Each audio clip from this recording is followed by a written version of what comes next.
Assalamualaikum warahmatullahi wabarakatuh. Halo anak-anak, apa kabar? Insya Allah semua sehat ya. Hari ini anak-anak belajar sama ibu. Sebelum memulai kegiatan belajar, anak-anak berdoa dulu ya. Ibu pimpin dari sini. Berdoa dimulai. Berdoa selesai. Nah, perkenalkan nama saya Febriana Asti Pratiwi dari kelas 4B PGSD. Hari ini kita akan belajar tema 3, yaitu peduli terhadap makhluk hidup, subtema 3, ayo cintai lingkungan, pembelajaran 3. Nah, tujuan pembelajaran anak-anak hari ini yaitu dapat menceritakan kembali kegiatan menjaga keseimbangan dan pelestarian sumber daya alam yang ada di cerita pendek. Yang kedua, dapat menggali kegiatan menjaga keseimbangan dan pelestarian sumber daya alam yang ada di lingkungan sekitar. Dan yang ketiga, dapat menemukan manfaat dari kegiatan menjaga keseimbangan dan pelestarian sumber daya alam. Nah, anak-anak, lingkungan yang kita tinggali ini terdiri dari berbagai ekosistem. Ekosistem yaitu suatu kawasan yang di dalamnya terdiri dari berbagai komponen sistem yang mempunyai hubungan timbal balik. Komponen tersebut terbagi menjadi dua, yaitu komponen biotik dan komponen abiotik. Komponen abiotik yaitu semua makhluk hidup yang ada di dalamnya ekosistem, dan komponen abiotik terdiri dari benda mati seperti tanah, air, udara, dan cahaya matahari. Semua komponen-komponen tersebut termasuk dalam sumber daya alam. Sumber daya alam yaitu segala sesuatu dari alam yang dapat dimanfaatkan untuk memenuhi kebutuhan manusia. Sumber daya alam sangat penting bagi makhluk hidup. Lingkungan pun memiliki peran penting, yaitu sebagai tempat tinggal makhluk hidup dan sebagai tempat mencari makanan makhluk hidup. Karena pentingnya lingkungan, sehingga lingkungan harus dijaga dari kerusakan.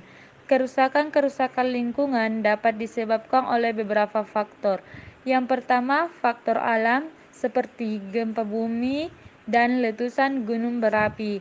Yang kedua, kegiatan manusia seperti perusakan hutan, pencemaran lingkungan, dan perburuan liar. Nah, anak-anak, sekarang kita perhatikan lingkungan sekitarmu. Apakah terjadi kerusakan yang disebabkan oleh faktor alam maupun kegiatan manusia? Baik anak-anak, sekarang siapkan alat tulis kalian dan catatlah hal-hal penting dari penjelasan ibu berikut ini. Lingkungan hidup harus dijaga keseimbangannya. Mengapa?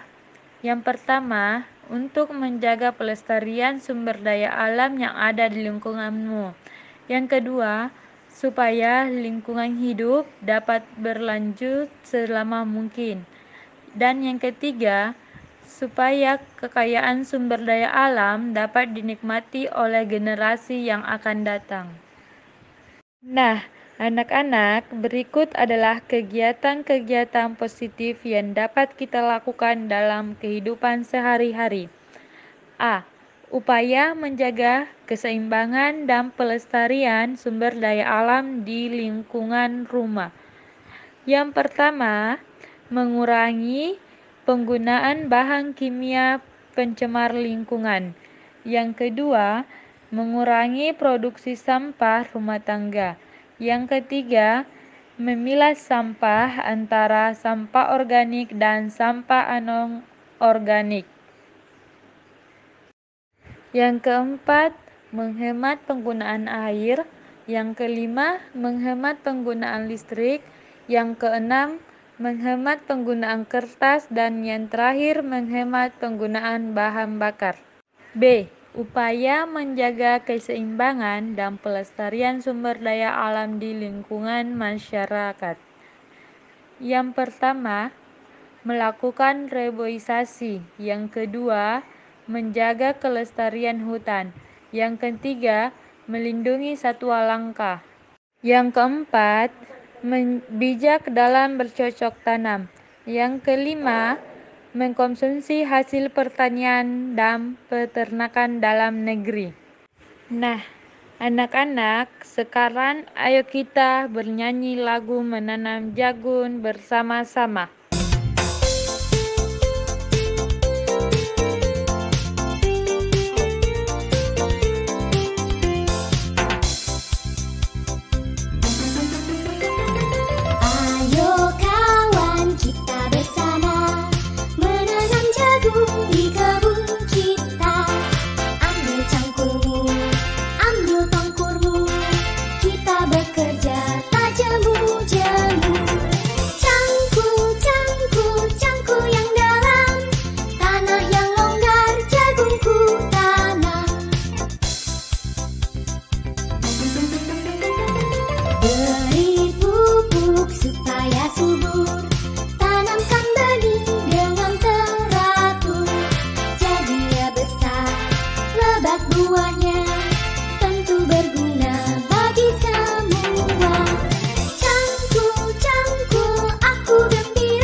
Setelah kalian mempelajari materi tentang upaya menjaga keseimbangan dan pelestarian sumber daya alam, sekarang kerjakan LKPD-nya ya. Oke anak-anak, kesimpulan yang dapat diambil dari pembelajaran hari ini yaitu jagalah lingkungan dan sumber daya alam di sekitarmu supaya sumber daya alam tidak punah, kebutuhan hidup dapat selalu terpenuhi, lingkungan terasa nyaman dan aman. Media yang digunakan dalam proses pembelajaran yaitu memiliki banyak manfaat dan keuntungan di antaranya. Media audiovisual dapat menjadi pengganti alam sekitar dan dapat menunjukkan objek yang secara normal tidak dapat dilihat siswa. Media ini dapat menggambarkan suatu proses secara tepat dan dapat dilihat secara berulang-ulang. Tujuan media pembelajaran yaitu untuk mengembangkan kognitif anak agar mampu mengenai banyak hal dan merangsang gerak. Yang kedua, untuk mengajarkan pengetahuan tentang prinsip-prinsip dan hukum-hukum tertentu.